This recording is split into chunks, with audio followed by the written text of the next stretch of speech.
everyone. Welcome to Nova School of Business and Economics, and welcome to the webinar, Health Tourism, Portugal, Potential or Peril. This webinar is organized by the Nova SBE Health Economics and Management Knowledge Center.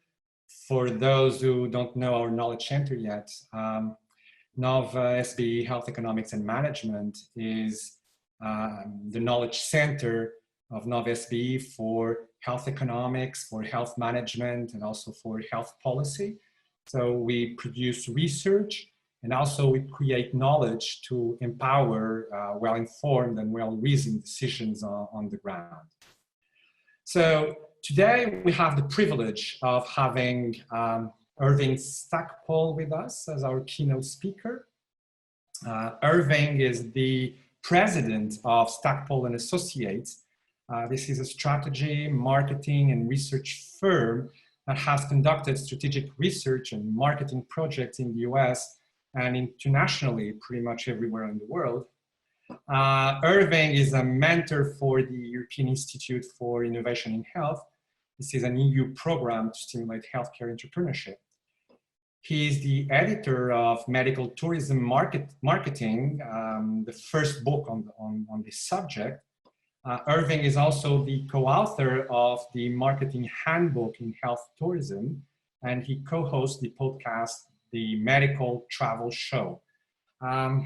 Irving is widely published, has been quoted in the New York Times, Financial Times, Forbes, and many, many other publications. Irving, thank you so much for being here today with us. The floor is yours. Well, thank you very much. Well, I appreciate that introduction, and I'd like to thank Pedro Barros for inviting me to give this presentation. I've labeled the presentation today Potential or Peril as a way of describing the options, the choices that are before us in this unprecedented time. I also, recognizing that the audience is quite diverse, I'd like to walk through some definitions. We should start with some definitions, talk a little bit about supply and demand in the markets for health tourism, talk clearly about how health tourism right now is grounded, about health systems recoveries and travel and tourism recovery, how that's likely to occur, and to drive home the point that this is the moment for redefinition and reassessment in both health and in travel sectors. And then I welcome the opportunity to try to respond as best I can to any questions that the audience has. So first, a definition. This is based on the content from the United Nations World Travel Organization. When people travel for the primary purpose of receiving care, whether that's well-being, such as massage or yoga, or whether it's for more serious care, such as dental or dermatological treatments, these services are health-related, and this is all considered health tourism. And you see here on the screen, the purpose of this presentation isn't so much to sell the book as to talk about what these markets mean in Portugal. So the primary purpose of travel, when the primary purpose is health and wellness, then you can say that that person traveling is a health tourist. So the services domains associated with these markets are very broad, but the intent is quite narrow. And this variation, this breadth of definition creates problems in understanding and analyzing these markets. One of the problems is that health exchanges across borders is defined by the World Trade Organization as under the terms of the General Agreement on Trade and Services. And there are four modes of these exchanges that can occur across borders. Most typically, as you see here, mode 2 refers to a natural person traveling across a border to consume services and then return to his or her country of residence. That's typically what people think of when they think of quote unquote medical tourism or health tourism or wellness tourism. But indeed, there are several other categories under which exchanges can be made in the health field that would also be considered under the General Agreement on Trade and Services. So one can easily see in the current situation where we are probably talking with people from outside of the country, we can easily see how an exchange of services and ideas can be applied in the field, for example, of telemedicine, teleradiology, telepsychiatry. We are affiliated, working closely with several companies that are working in the telehealth or telemedicine fields, and that too represents a form of health tourism. This rather fuzzy graphic attempts to portray the range of services associated with health tourism. So these services can be anything from a form of hedonism, self-indulgence, all the way up to very serious and invasive medical care. This is just an attempt to display that the markets for health tourism are in no way homogeneous and no way one single form of service fulfillment or service delivery. So what seems to be important or has been important in driving the markets for health travelers? Well, number one is destination stability. Certainly people are put off by attempting to visit a country that's torn by war, violence, geological disruptions, earthquakes, volcanoes. So destination stability seems to be very, very important. The other is economics, and the economics boil down to purchase power parity. Is my local currency, does it have some heft, some weight against the currency in the destination location? In other words, am I able to afford this? Or if I'm an intermediary, a government which is sending one of my nationals to a destination, will my dollars, will my units of currency, my pesos, lira, will they go far in this destination location to serve my national needing care? The other thing is focus, the focus of the consumer and the focus of the provider are extraordinarily important. I'll talk a little bit about that.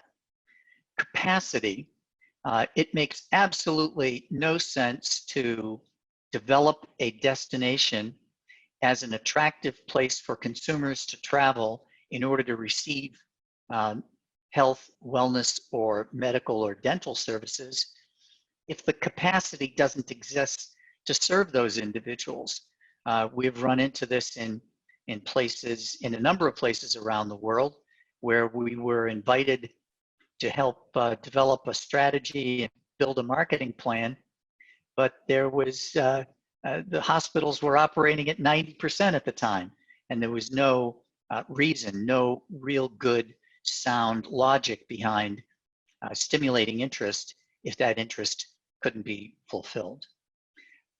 Very important to health travel and the health tourism markets is the reputation or brand of the country.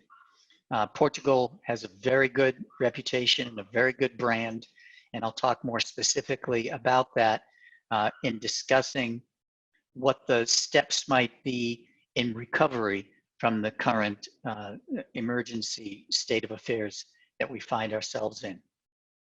The next issue is what I refer to as access.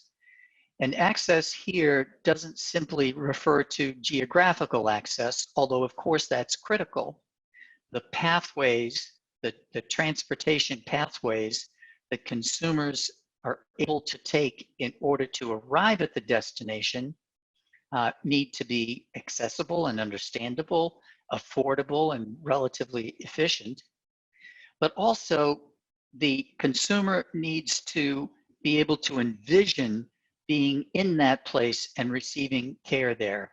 So access in this regard also means psychological access. If I said to this group, let's go have a cup of coffee, immediately places to have a cup of coffee would come to mind. And that's the concept of psychological access to which I refer. In certain places of the world, if you said, well, I think we're going to go to Kuala Lumpur for our healthcare, in certain places of the world, that would make all the sense in the world. And in other places in the world, that would be, what? We're going to go where? And then the final piece that is very often referred to as a prime motivator, a prime mover in the health tourism markets is price. We've found in our research over and over again that while price is important, that is to say affordability, price is certainly not the primary driver, not the primary mover in the health tourism markets. So one of the questions that always comes up is about the size and the scale of the health tourism markets. Well, the facts are that the markets are highly fragmented. And by that, I mean on both the supply and the demand side. So the consumer that on the demand side, the consumer that's looking for a buttock augmentation or other cosmetic procedure is profoundly different from the consumer who is seeking a life-saving heart valve replacement. And that consumer is yet again different from the consumer that has been troubled by poor dental dentures all his or her life, and now in retirement wants to resolve that and get a good set of implants. So those are three distinct markets, those on the demand side, and on the supply side, the markets are equally fragmented. So they're highly inhomogeneous and fragmented. Numbers of consumers globally, extraordinarily difficult to gauge. Estimates range from 6 to 48 million consumers. These are recent estimates. As to the size of medical travelers around the world, it's most likely between 6.8 and 7.2 million in 2019, certainly before the crisis. The value estimates are equally and ridiculously drawn in the extreme, from roughly 9.1 billion US dollars to over 100 billion US dollars. And of course, that variation is exemplary of the fragmentation in supply and demand. The best information that we have suggests that the global market in health tourism is roughly 38 to 47 billion US dollars. At least it was at the end of, as 2019 came to a close. So basically, health tourism is, as it says, it's not just a convenient label, but it's a conflation of health with tourism. Travel and tourism markets have been extraordinarily robust around the world, and we certainly know that here in Portugal. The travel and tourism markets have contributed enormously to GDP around the world. And here in Portugal, we can see that this was a recent estimate of the dollars contributed to the Portuguese economy by tourism. Tourism has been growing. It's been a bright spot in the economy. And of course, as recent events have shown, it can also be a weak spot, an Achilles heel. So the health tourism, historically, the health and the travel pieces in these markets have been considered symbiotic and sympathetic. Providers of high quality healthcare have attracted consumers, and consumers have been willing to travel. Destinations that were highly popular attracted consumers who then became health tourists. This became very clear to us in survey work that we did in Costa Rica, where we surveyed thousands and thousands of hotel and resort visitors and discovered that many of them had already, on their third, fourth, or sixth trip to Costa Rica, had already consumed wellness and even dental services, some of them having quite a bit of work done. So these health travelers might actually be flying under the radar, which is another reason why it's so difficult to get a gauge on the scale of these markets. So the usual rationale for health tourism, the benefits associated with health tourism for a country or a region or a city, the first are the economic benefits. Jobs, jobs, and more jobs. Indeed, the good data that we have from a few locations shows that robust health tourism activity does indeed create jobs. It creates a stream of foreign cash. There's foreign investment, there's foreign purchasing being done by consumers, and there's a very good multiplier effect. So I hope I get this right from an econometric point of view. I know there's a number of economists listening, but the indirect and induced benefits associated with health tourism in the few markets where these have been studied indicate that the multiplier effect is anywhere from 2 to 5.3 times. So this is the result of not only individuals traveling and staying in hotels and eating at restaurants and purchasing local supplies or tourism, that health, and in particular complex medical services, have a very positive effect on frequency of use and the acuity or complexity of the services being consumed. So at the low end of the acuity scale would be simple massage or yoga treatments or wellness weekends. A little bit higher would be dental, slightly higher would be cosmetic, and then more complex cosmetic procedures, then orthopedic surgeries, and at the top of the acuity scale would be something like cardiac procedures, heart valve replacements, open heart surgery, vascular surgery, and the like. So as the acuity goes up, the utilization or the frequency of use goes down. So it's axiomatic that the more volume is in the lower acuity and therefore also the lower value. So the inflection point seems to be right about here, and in the low acuity, high frequency side of the market segmentation is high volume and low unit value, and on the other side is low value and relatively high unit value. I bring this up because it's a common misunderstanding that all medical tourism is about complex surgical procedures, and that's simply not the case at all.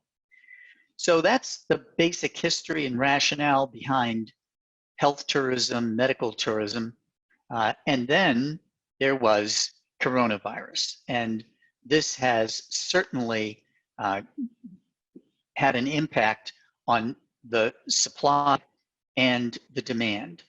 So the impact on healthcare has been nothing short of dramatic.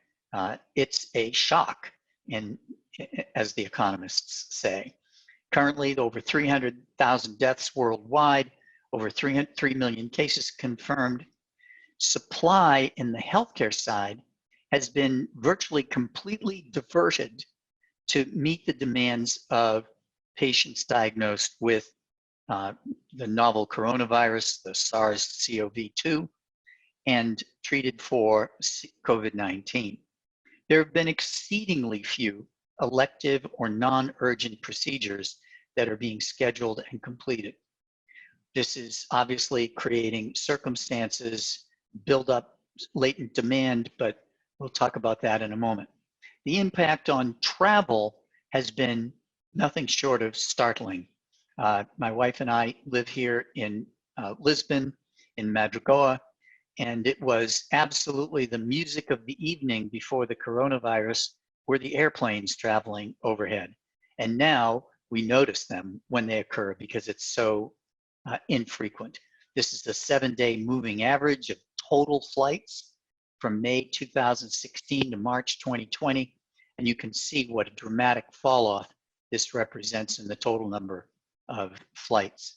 So with regards to health tourism, it's certainly the case that health tourism has been and remains grounded. So how has Portugal done in light of this particular situation? I'm going to focus some comments about how Portugal is with regards to health tourism markets and the health tourism markets going forward. So the first thing that Portugal has done very, very well is with regards to testing. Pat the sponge, pat the sponge, testing, testing, testing, testing, testing, testing, testing, testing, testing, testing, test, do you read? Sponge to Pat, I read you loud and clear. So, thank you for that. I hope that was a brief diversion. Portugal's done very well, in fact, because it's tested so much. Testing, testing, testing. It's done very well. Only one other country in Europe has done more testing by standardized measures. And so Portugal's done extremely well. Testing is critical not only from an epidemiological point of view to identify, contain, track, and trace, but also from a consumer confidence point of view. So with as much testing as has been occurring here in Portugal, that actually should become and can become part of the narrative by Portugal with regard to its response to this epidemic.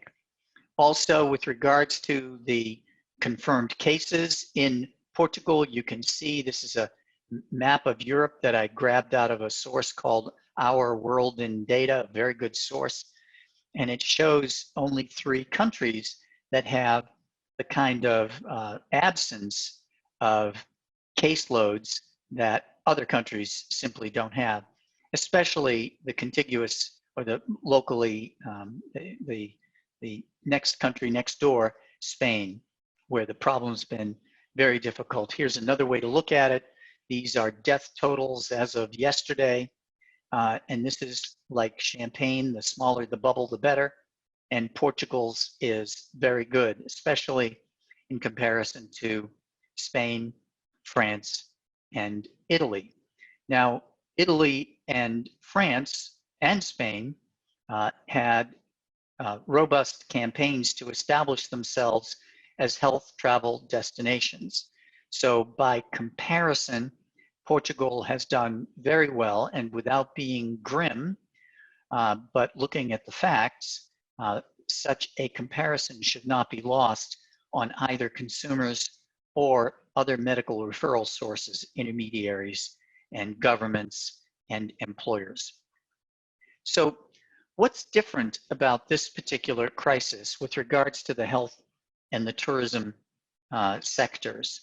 Well, the first is that the health and the tourism sector are under siege because of this illness. The uncertainty is wearing on everyone.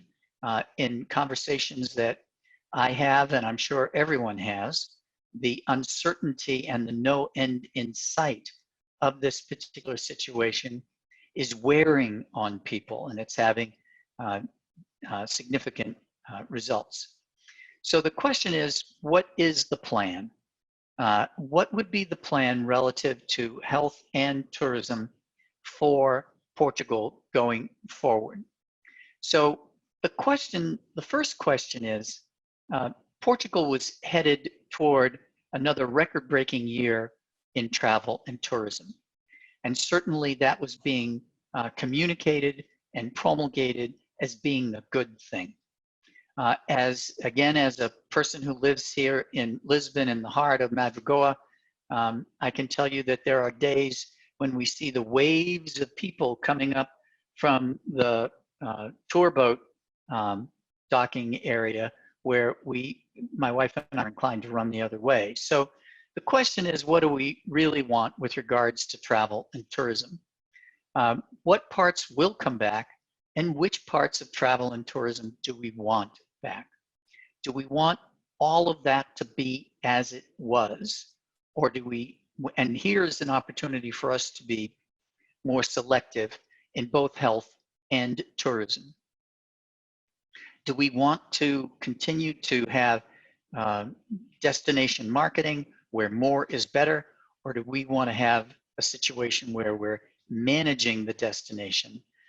The linear assumptions are not necessarily correct, and this is being debated, considered, and weighed in many places, including Greece and Italy, destinations there, which had been quite aggressively overrun. Barcelona, overrun by tourists to the point where that tourism market was negatively impacting quality of life and things like the retention of the creative class and other individuals in the marketplace area. Can we have more profitable tourism with fewer and more carefully selected tourists? I don't attempt to answer these questions, but I simply want those posted. And do we really want health tourism? This is a legitimate question. The role of the private capacity, that is to say the private hospital systems. We have multiple private hospital groups here in Lisbon. I'm familiar with several of them. They are truly world-class and excellent. Do we want them to continue to market themselves as individual source providers that can meet highly selective and focused demand? Have we tested the ROI of these markets? One of the great things about Health Cluster Portugal is that it's looking at one mode of the General Agreement on Trade and Services, and that's the development of biological and life science capabilities to be exported. Those ROIs, I believe, have been tested and are clear. I don't know that such an evaluation assessment has been accomplished in the health services markets, including the low acuity markets like the wellness spas in Sao Paulo do Sul. Did I say that correctly? San Pedro do Sul. Again, the linear assumptions that more is better is definitely not true in health tourism. We work with several destinations where the negative impacts of being overrun by health tourists have been problematic for those destinations, where the native individuals, the residents, feel put aside, feel pushed aside by wealthy foreigners, and this has created a backlash in the system. So it's absolutely not the case in the health tourism markets that more is better. So the question is, does the country need a health tourism strategy? Some countries do very, very well without a strategy at all. Other countries have distinct strategies, and these strategies include regulatory, fiscal, and policy supports for health tourism, have in place laws and regulations to protect consumers and providers, and these are the result of a national strategy. South Korea comes to mind. If we don't need a health tourism strategy here in Portugal, then let's all agree that we don't. And if yes, there will never be a better opportunity to design a health tourism strategy for Portugal than right now, when we're in sort of a break time, and we're not a sort of a break time, an absolute break time. We have a chance to look at these things. One of the characteristics going forward, and I'll be doing a webinar on this next week on the 13th. If any of you are interested, I hope you'll join us. The re-engagement of the markets will not be a V or a U. There's a famous paper that was published by the EU in 2006 that predicted the effects of a pandemic on EU economics, and it quite confidently predicted a V-shaped recovery, where the drop in output and consumption is very sharp, and the recovery is also very sharp. Nor will this recovery be a U, which is how the recovery from the 2008-2009 Great Recession has been described, but rather it's going to be more like a Nike swoosh. I borrowed this from an economist, Megan Green, who has suggested that this will be the model for this recovery. And the tail end of this swoosh won't be a straight line, as it seems to indicate, but it will be a series of ups and downs as hotspots, flashpoints emerge. There's lockdowns and then gradual release, and other flashpoints emerge. They'll be lockdown and again release. So the recovery will be like that. It will be incremental and not direct. Consumers, based on our observation, consumers will travel across the city before they travel across the region, and they'll go across the region before they go across the country, and across the country before they go across international borders. And this has significant implications for the health sector. It has significant implications for the tourism and travel sector, and it has great implications for the health tourism markets. And the key word here is tentative. So anything that we can do to reassure consumers in their tentativeness is what we can and should do. So where do consumers feel safe will drive consumer-based decisions about where they go. Safety, I will remind people who've studied marketing science, is a Kano must be quality. In other words, if it isn't there, if safety isn't there, the consumer's not going. But one of the things we also know about a Kano quality, a Kano must be quality, is that we can't sell safety. We have to demonstrate safety through cleanliness standards, through demonstrated decontamination procedures, through word of mouth promotion when consumers return home and say everything was absolutely in order and as it should be. Then that will create further confidence among those referent groups. When consumers compare destinations, the question becomes which ones have a positive narrative. Now, I've laid the case out previously. I think Portugal has a very positive narrative. I think it had a positive narrative before, which is why I chose to move here. But for consumers considering where to go for either travel and tourism or for health, that positive narrative needs to be in place and reinforced continually, because other destinations, comparative destinations, can't tell the story that Portugal can tell. When providers and intermediaries compare destinations, which ones have proven capacity? I think that goes without saying. Portugal, as I've said earlier, has excellent international, best-in-class hospitals and doctors and clinical care, and that component of the narrative is absolutely positive as well. So I think that after the crisis, the building blocks are there to build a very, very positive and constructive narrative.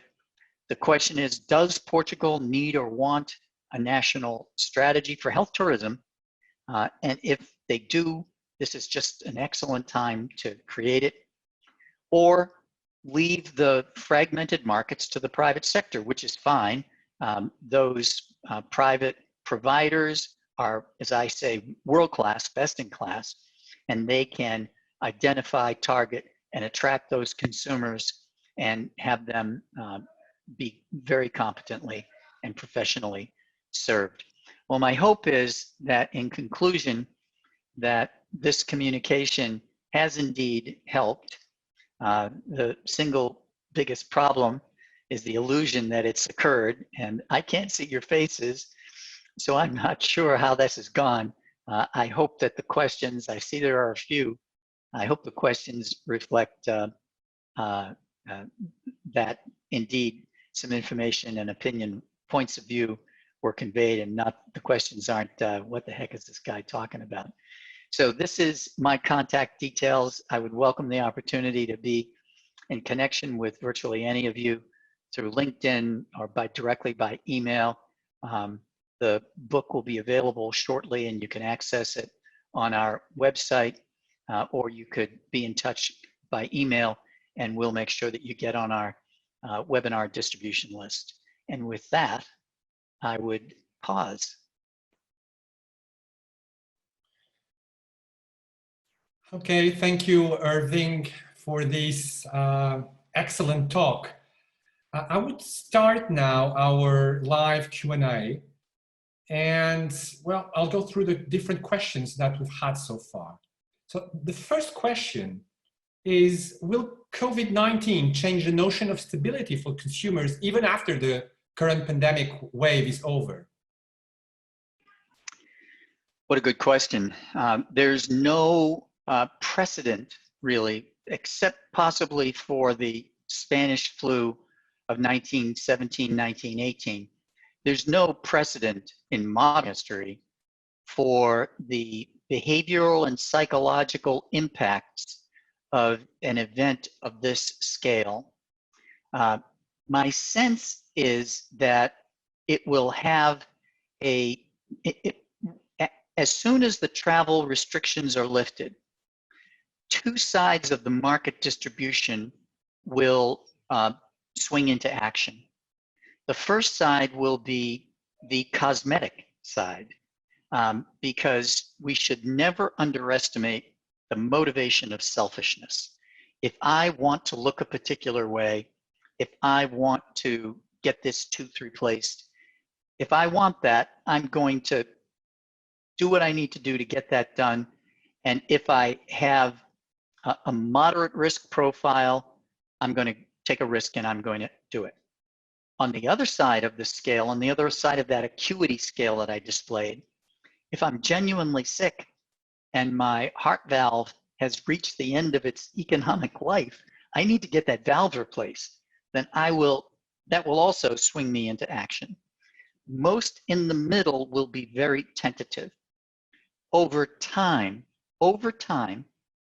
and with successful experiences, consumers will become more comfortable in once again traveling for care. The difference there is segmentation. Some segments who are high risk takers anyhow will engage more quickly than those people who have a very different risk profile, who are very risk intolerant. Those folks may never return to traveling as they had previously. The other, so I'll leave it at that. I think it's a terrific question, and I think the best metaphor, the best visual metaphor I can conjure up is the Nike swoosh. I think it'll be just like that, although the tail of the swoosh won't be a straight line. It'll be up and down. Okay, thank you. We have another question here, which says, the truth is that no one really knows where the health tourism market is going. The person says, I know Portugal very well. As of today, there are no brands such as Mayo Clinic in Portugal.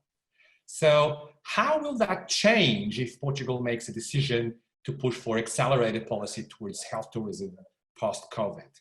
Okay, so that's a terrific question also, and it conflates two issues. One is the role of brand in attracting medical consumers, and the other is the capacity on the inside.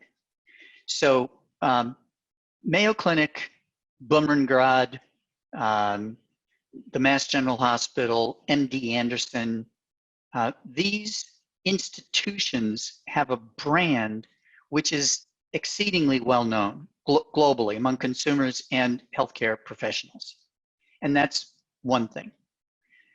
The need to have something done that requires quaternary care, such as is available at Mayo Clinic, will drive consumers to seek that care at the best place they can access and they can afford. Portugal is far more accessible to a significant portion of the global population for a variety of reasons than is the United States or Rochester, Minnesota.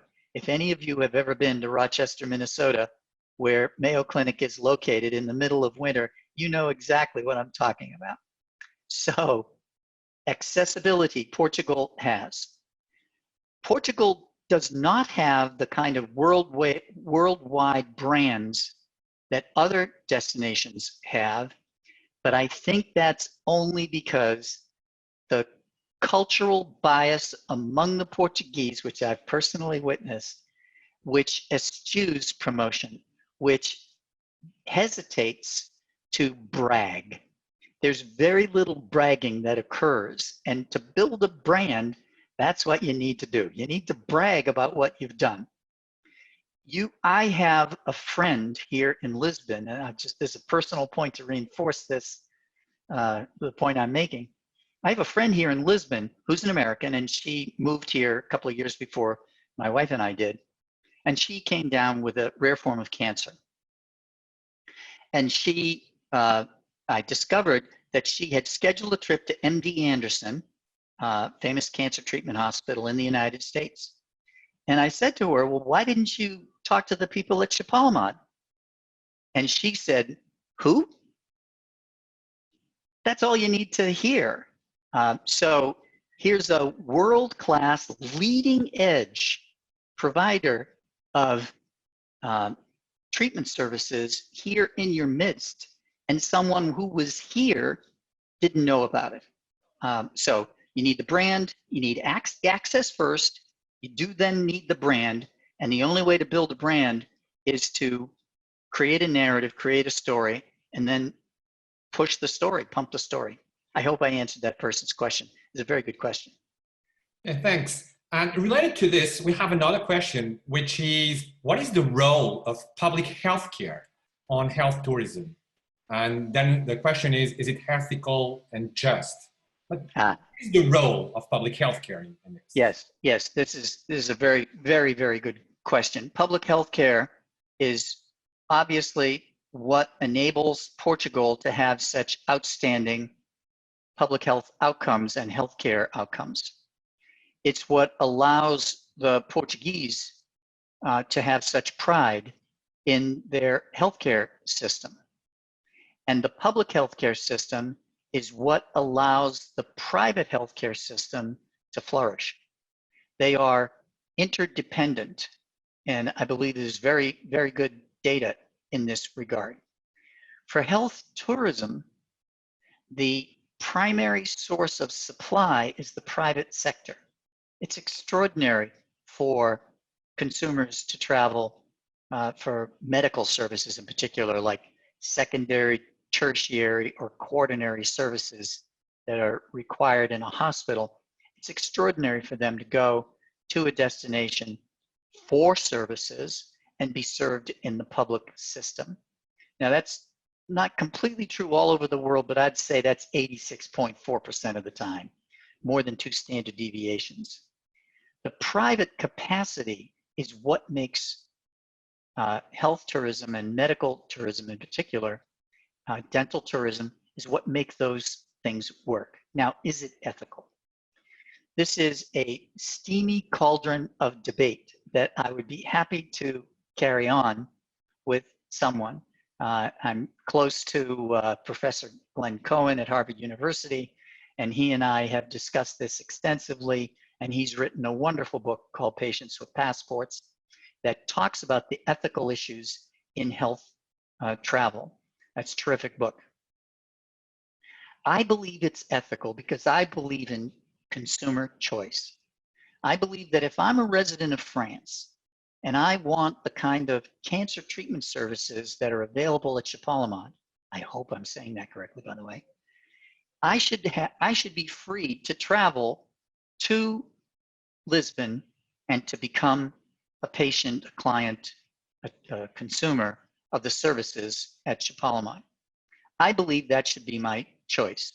Equally, I know that there's debate about whether or not healthcare systems should be stratified and whether the upper income strata should be allowed better access. This is a philosophical discussion. Again, I'd be happy to have it. It's a stimulating discussion, but the fact is that economic assets distribute irregularly, and those who have additional assets are able to access different levels of care.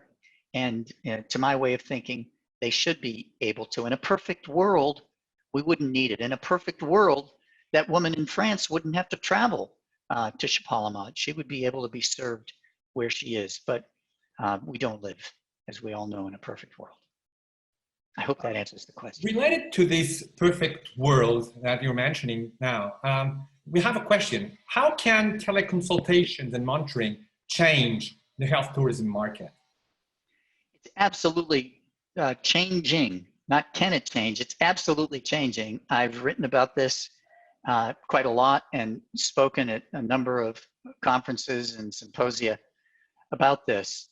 My message is that health tourism is in, I have to do the visual demonstration, is in the palm of your hand.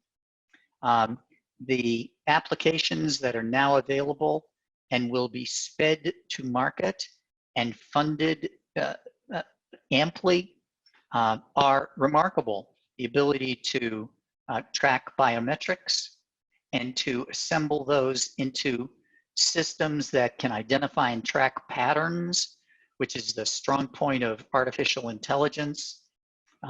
These things will absolutely transform health tourism. And it will, we are not long for a time when a significant portion of an episode of care will be managed via telemetry, will be managed remotely. And what does need to be done locally might be a surgery, or it might be some other physical manipulation or treatment. And then the follow-up can be done remotely. And these, as you'll recall, are different modes in the General Agreement on Trade and Services. So these telehealth, telemetry-enabled processes are already having a significant impact. We wouldn't have been having this conversation via Zoom just a few months ago. So we can see what it's done here for the dissemination of information and communications, and it will have the same effect on healthcare. I highly commend the work of Eric Topol, T-O-P-O-L, who's written several books that describe this in rich detail far better than me. Okay, another question. Well, actually, we have two questions related, which are pretty much the same. The question is, we can all probably agree that the market recovery won't be swift.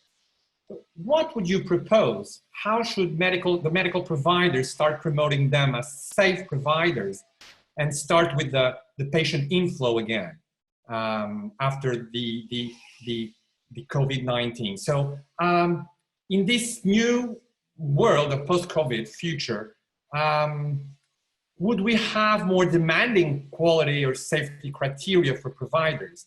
What do you think?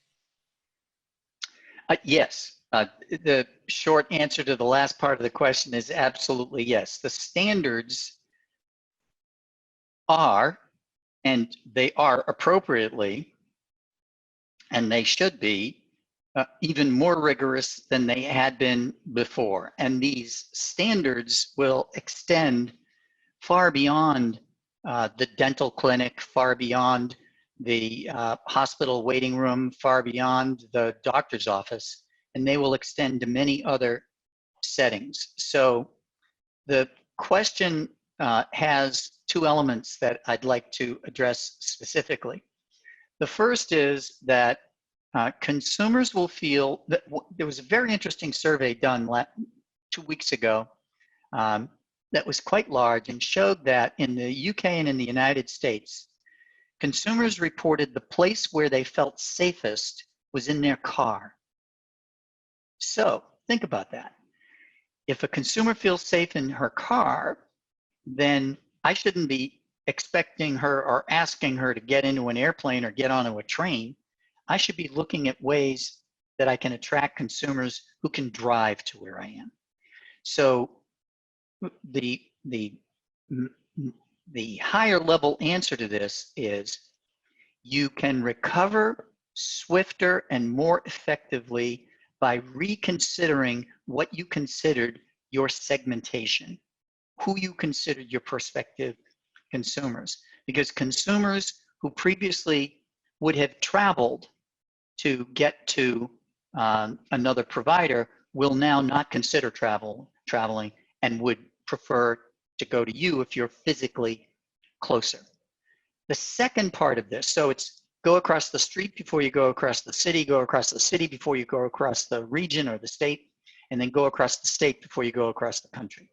So it's a re-examining of market segmentation that will allow providers to recover more swiftly and more effectively. The second thing is that you as providers, and I'm addressing this to the person who posed the question as though she were a healthcare provider, you as providers need to not only have cleanliness standards, and I'm sure you do, but you need to communicate and you need to package these standards and communicate them effectively.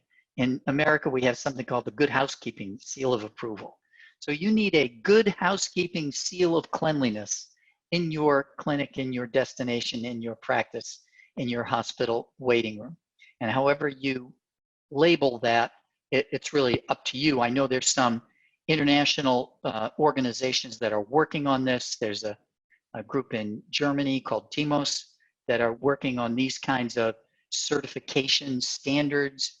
But however you do it, that's the way. So look locally and aggressively promote not only that you're clean. You see, you can't really talk about being clean because that's the Kano must be quality, but use a symbol, use a description, use a label, use a certificate as a way of demonstrating that quality is there.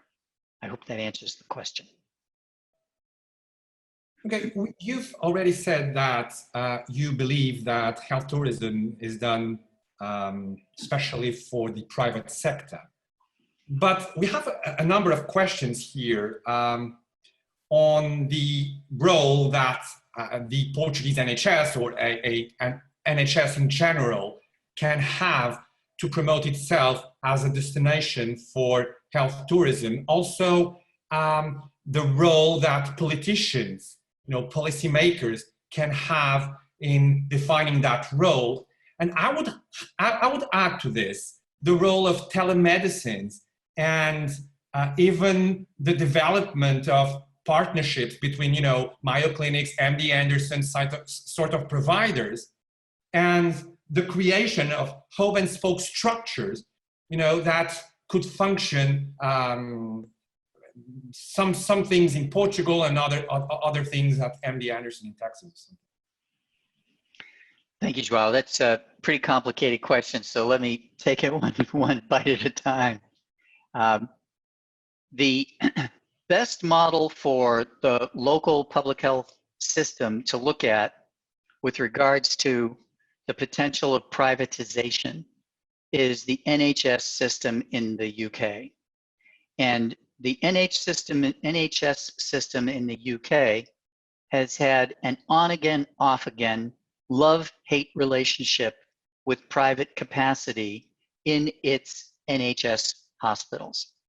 Some have managed, certain NHS hospitals have managed to very effectively build a robust, sustainable stream of private healthcare consumers to their destination.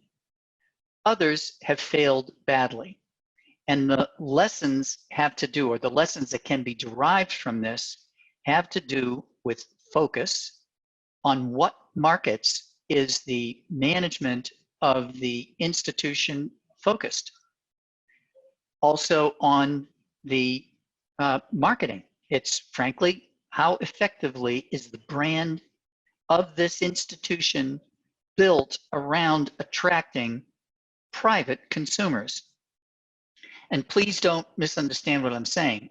I'm not saying that you should turn yourself into something that you aren't.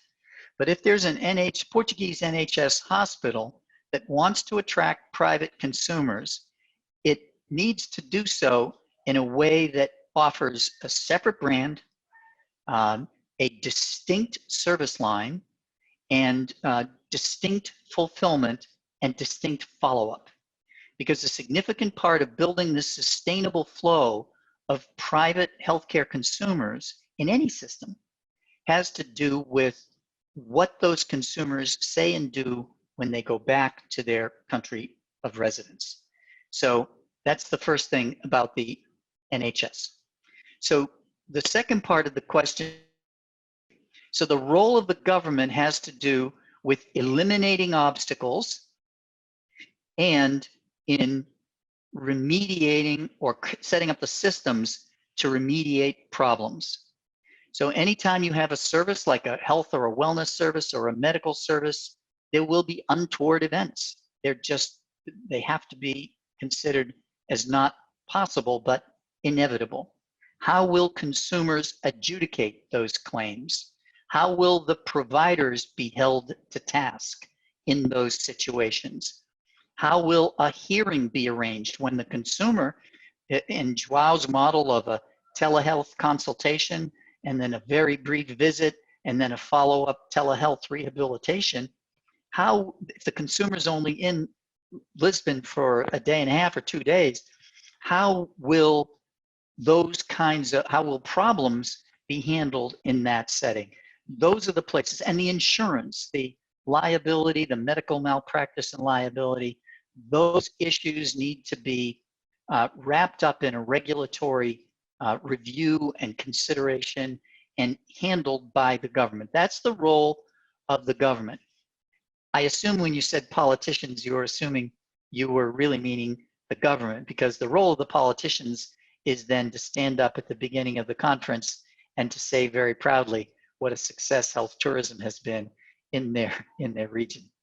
And with regards to telemedicine, the telemedicine relationships, as you pointed out, the idea of hub and spoke, all of these new relationships between and among medical providers are now enabled and will be accelerated in the post-COVID environment. And picking strategic partners is just that. It's picking partners strategically. So selecting someone like a Mayo, selecting someone like an MD Anderson, selecting a provider that you're affiliated with next door in Spain or in France or in the UK. This should be part of an individual provider's development of its marketing plan. And in the case of a government, should you decide Portugal should have a strategic health tourism plan, that should be the directions, the broad directions of those affiliations can be laid out in the plan for private providers to pursue, and any cross-border trade agreements that conflict with or represent obstacles to that cooperation can be handled at the governmental level? Quite a question. Thank you. We have other questions which are related not directly to healthcare, but with wellness in general, well-being, anti-aging. So how do you think Portugal should position itself with regards to general well-being in general? My personal point of view is that this is an enormously, that market slice has enormous potential for Portugal, and it has not been exploited to a fraction of its potential, a fraction. I've had occasion to visit several destinations in the country that should be top of mind, world-class destinations, and they are either struggling to stay afloat or threadbare. And I just don't, there's the only reason for it is the lack of marketing and support.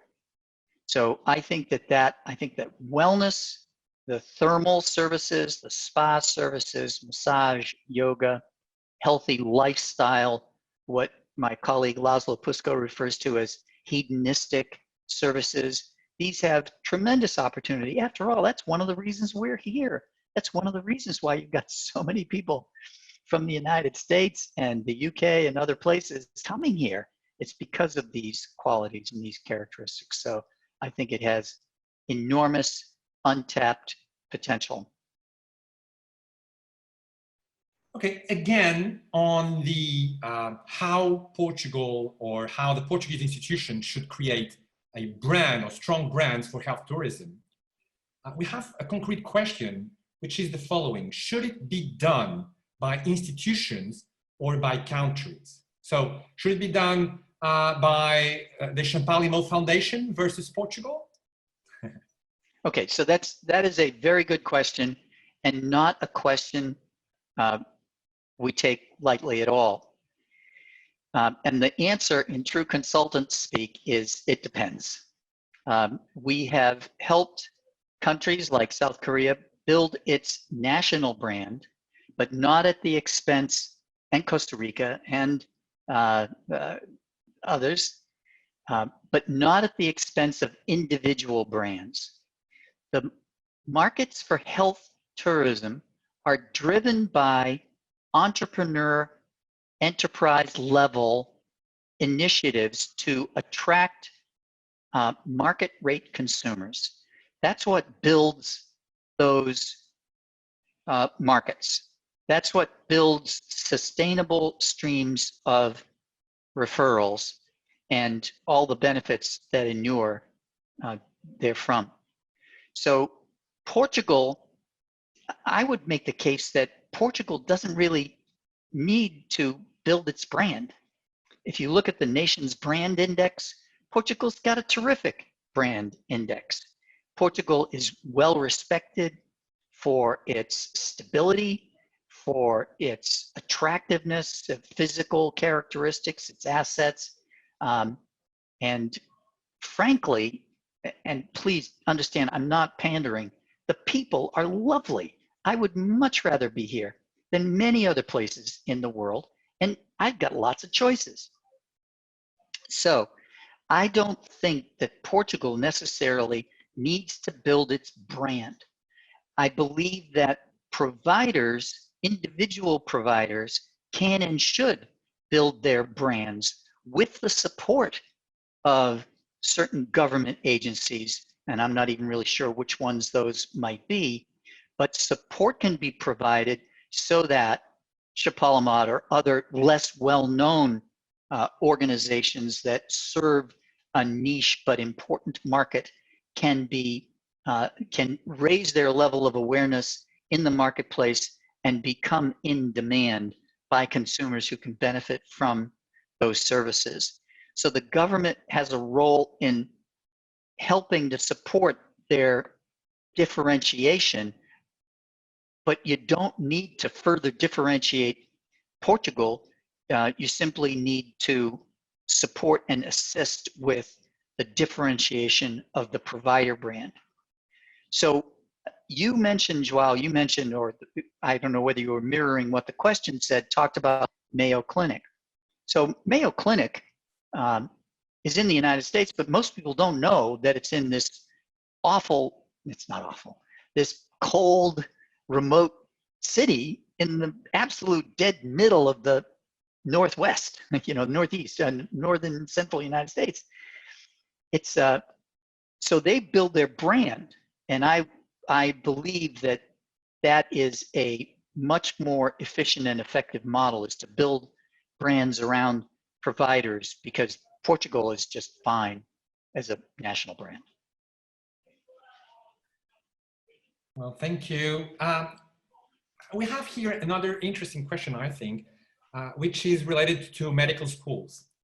Can the Portuguese medical schools look at this pandemic as an opportunity to improve themselves and to position Portugal and the Portuguese medical know-how worldwide as, first-class knowledge and first-class universities? What an interesting question. So what occurs to me immediately is an analogy to Cuba. So, and another secondary analogy to the Philippines. So Cuba has a global reputation for the type of global trade and services where the professional goes to where the consumers are. So Cuba sends doctors everywhere in the world to care for people, very often in response to geophysical or political events. And that is a great way to build the brand of Cuban doctors. Filipino nurses, Philippines graduates thousands more nurses than it could possibly consume or use or employ in its own country because they export them.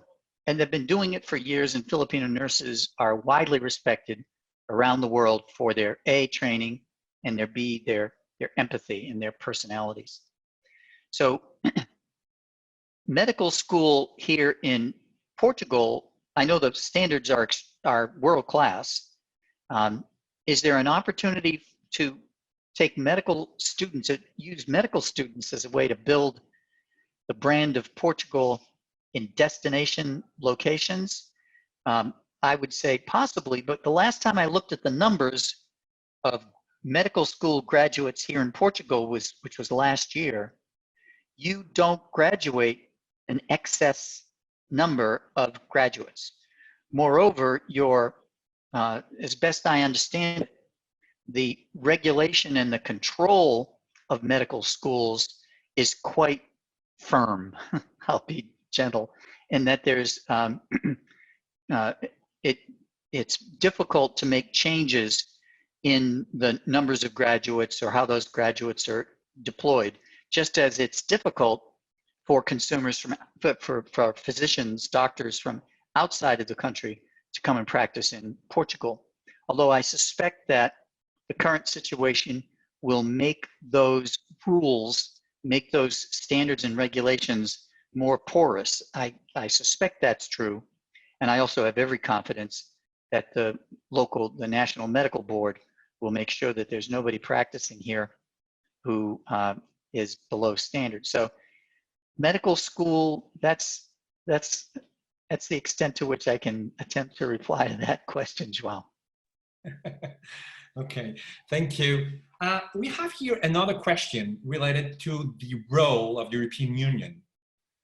So the question is, will there be a EU general safety policy, or will it be country by country? I will use that question also to ask you, what do you think the European Union will do in the upcoming years? Because when we say health tourism Portugal, well, if we say Portugal, Spain, and France, and having people from France to Portugal and people from Portugal to France, I mean, this is health tourism. But how do you see how do you think the European Commission or the European countries in the EU will address this issue of health tourism and of having or promoting, facilitating the possibility of having patients from one country and getting treatment in another countries inside European Union? Do you think, I mean, this has to do also with payment things. So how do you think this will develop in the EU? So that too is a good question. And there actually is an EU directive, I can't quote your chapter and verse, an EU directive which states that any citizen from one country can access services, access medical services in particular, in another country, and that the system of the country that provides the service, the exporter, will be paid by the country, the responsible agency of the country of residence of the citizen that consume the services. So this directive exists. It's not widely utilized. It was, I think it was passed in, but it became effective, I believe, in 2014, and it's not been widely utilized. It is not because it hasn't been widely utilized, in part because the consumers who have tried to access this have run into difficulties. There have been delays and issues with processing payments. There have been issues around purchase power parity, one state to the other, and whether or not a 20,000 euro charge in one country is the same as a 20,000 euro charge in another country, which of course it isn't. So these issues have put a damper on the adoption, utilization, or access to the EU medical tourism, health tourism directive. So the fact that the regulation exists and hasn't been widely accessed or utilized points out another feature of the role of government. Here's a situation where the government, the European Commission, saw that this was potential and created a directive about how it was to be handled, but it was really just it's just the road. It's not the automobile, it's not the tires, it's not the driver, it's not even the guardrails. It's just the road, and individuals who want to access it can, but there have been some challenges associated with it. Understand that the health tourism, especially in the medical side, on the medical side, as I pointed out previously, it's a very small proportion of the number of individuals who are traveling for health. So it's still a relatively, and will probably always remain a relatively small market. I refer to it as market and a set of markets because it's not even an industry by traditional classifications. It doesn't have an industrial code. It doesn't have repeatability, scalability. It's really just a set of fragmented markets. Okay, thank you for that. We'll go for the last question. The last question. This will be not about health tourism, but tourism in general. So I'll read the question, and the question is the following. Many believe the way countries deal with the current pandemic and health crisis will affect tourism, and not only health tourism in the upcoming years. Sure. How do you think Portugal should use this to its advantage, for example, against its neighbor Spain? You're still fighting that war, huh? So I have very good friends in Spain and good clients there, so I have to be careful. Were I to suggest a comparative competitive positioning, it would be in the form of a narrative talking about the comfort and ease of consumers who have visited Sao Paulo do Sul, who have visited and Hospital da Luz Sud, who have been to the country and enjoyed a refreshing wellness weekend that included yoga up in the Porto area.